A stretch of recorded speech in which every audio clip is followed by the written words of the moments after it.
అధ్యక్ష, నేను కాంగ్రెస్ ప్రభుత్వాన్ని సూటిగా అడుగుతా ఉన్నా అధ్యక్ష. పార్లమెంట్ లో చేయాల్సిన చట్టాన్ని ఇక్కడ చేస్తే ఎట్లా మీరు లాభం చేస్తారు, ఎట్లా బీసీలకు న్యాయం చేస్తారు, సమాధానం చెప్పండి. నెంబర్ 1. రెండవది, మీరే 5 గొంతుకులతో మాట్లాడుతున్నారు, 5 నాలుకలతో మాట్లాడుతున్నారు.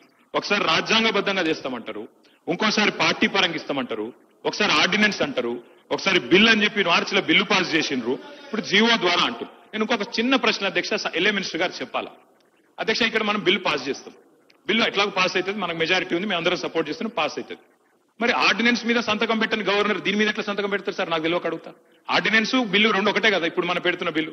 ఆర్డినెన్స్ మీద సంతకం పెట్టలే గవర్నర్ గారు, మరి బిల్లు మీద ఎట్లా పెడతారని మీరు అనుకుంటున్నారు? ఏ రకంగా మరి సెప్టెంబర్ 30 లోపల ఎన్నికలు ఎట్లా పూర్తి చేస్తారు, రిజర్వేషన్లు ఎట్లా ఇస్తారు, గవర్నర్ సంతకం ఎట్లా పెట్టిస్తారు, ఆయన చేయమని బలవంతంగా పెట్టుకుని సంతకం పెట్టిస్తారా, ఏం చేస్తారు, ఎట్లా చేస్తారు? దయచేసి ప్రభుత్వం చెప్పాలా.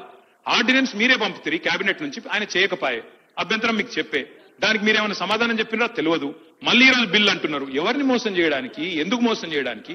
దయచేసి మేము అడుగుతా ఉన్నాం అధ్యక్ష, సమాధానం ప్రభుత్వం చెప్పాలి. సార్, చాలా వారికి కూడా అన్ని అంశాలు తెలుసు కానీ ఈరోజు ఆర్డినెన్స్ సంబంధించి ఎప్పుడైనా సెషన్ లేనప్పుడు బిల్లు తీసుకురాని సందర్భాలను పురస్కరించుకొని ఆర్డినెన్స్ తీసుకొస్తాం. ఎప్పుడైతే అసెంబ్లీ సెషన్ ఉంటుందో దాని బిల్లు తీసుకొస్తాం. అందరికీ తెలుసు అధ్యక్ష, ఇక్కడ ఉన్న సభ్యులందరికీ కూడా తెలుసు. ఇప్పుడు నడుస్తా ఉంది బిల్లుకు సంబంధించి మేము చేస్తా ఉన్న పోరాటం.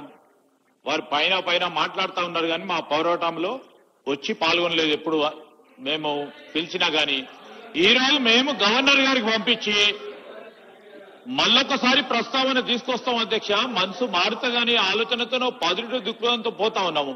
రెండవది, ఈ రోజు కూడా మీరు సుప్రీంకోర్టులో సార్ మీరు ఏనండి, సుప్రీంకోర్టులో గవర్నర్ గారిది, ప్రెసిడెంట్ గారికి సంబంధించి రాష్ట్ర ప్రభుత్వాలకు సంబంధించిన బిల్లులు వారికి సమర్పించినప్పుడు సమయం ఎంత తీసుకోవాలి, దాని సందర్భాన్ని పురస్కరించుకొని మొన్న తమిళనాడు కేసుకు సంబంధించి ఒక సుప్రీంకోర్టు నిర్ణయం తీసుకున్నది. దాని తదుపరి ఈ రోజు సుప్రీంకోర్టులో ఆర్గ్యుమెంట్ జరుగుతా ఉంది డివిజన్ బెంచ్ ముందట. అది అతి త్వరలో డెసిషన్ రాబోతా ఉంది. We are expecting a decision very soon. 9th నాడు కంక్లూజ్ అవుతా ఉంది.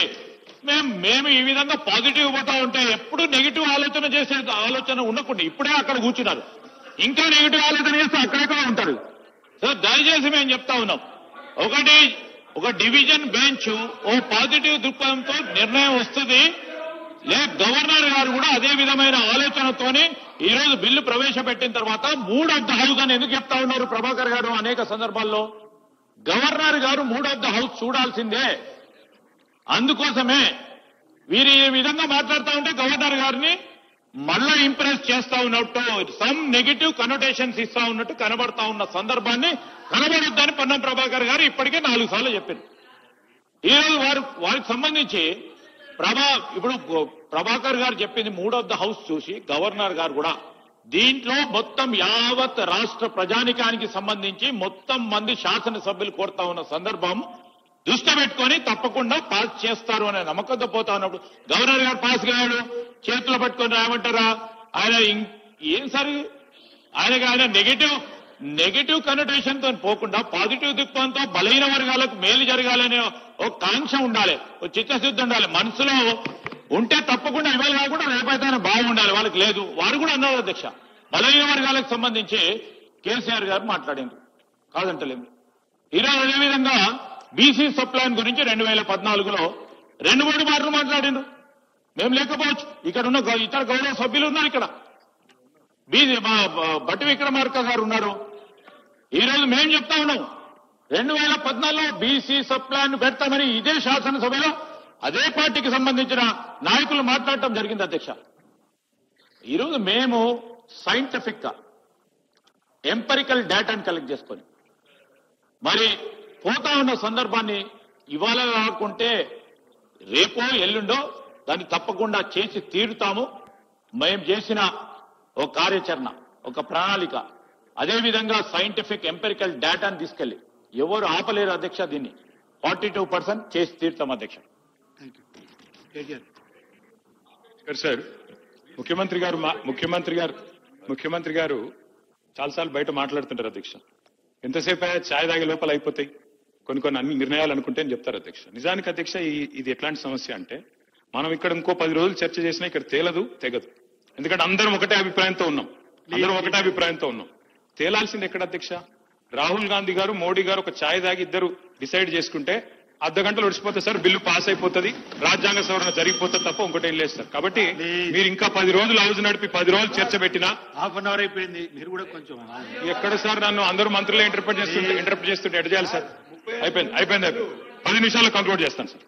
అధ్యక్ష, మేము స్ట్రైట్ గా మా పార్టీ నుంచి అడుగుతుంది ఒకటే సార్.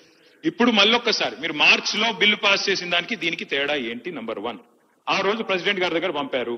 మరి ప్రెసిడెంట్ గారు ఇంకా సంతకం పెట్టకుండానే మళ్ళీ పంపడం వల్ల, మళ్ళీ చేయడం వల్ల ఎట్లా దీనికి రిలీఫ్ వస్తుంది? Number 1 question sir. తర్వాత చెప్పండి సార్, వాళ్ళు మళ్ళీ మంత్రులు ఊరికే ఇంటర్వ్యూ కాకుండా చూసుకోండి మీరు. తర్వాత రిప్లై వల్ల వారు చెప్పమనండి.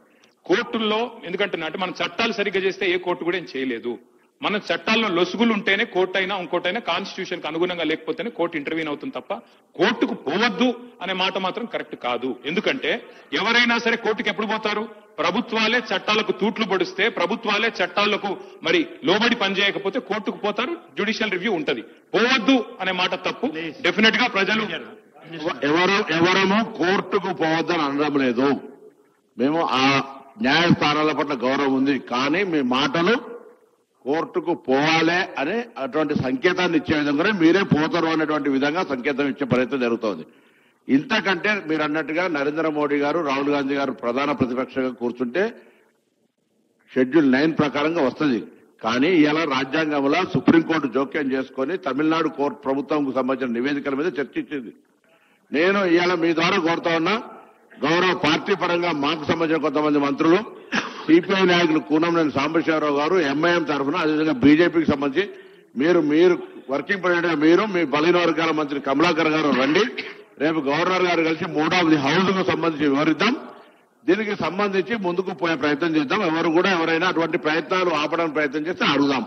ఇది కాక ఏ మార్గం చెప్తారో చెప్పండి, తప్పకుండా దాని ప్రకారం 42% బీసీలకు స్థానిక సంస్థలో వాటా ఇస్తూ ఎన్నికలు నిర్వహించాలనేది మా ప్రభుత్వ ఉద్దేశం. దీనికి సంబంధించి రాజ్యాంగపరమైన అంశాలకు సంబంధించి ఇబ్బందులు ఉన్నటువంటి మాట వాస్తవమే. దాన్ని ఏ విధంగా ఓవర్కమ్ అవుతామో దానికి సంబంధించి అన్ని రకాల ప్రయత్నం జరుగుతున్నది కాబట్టి చేస్తా ఉన్నాం.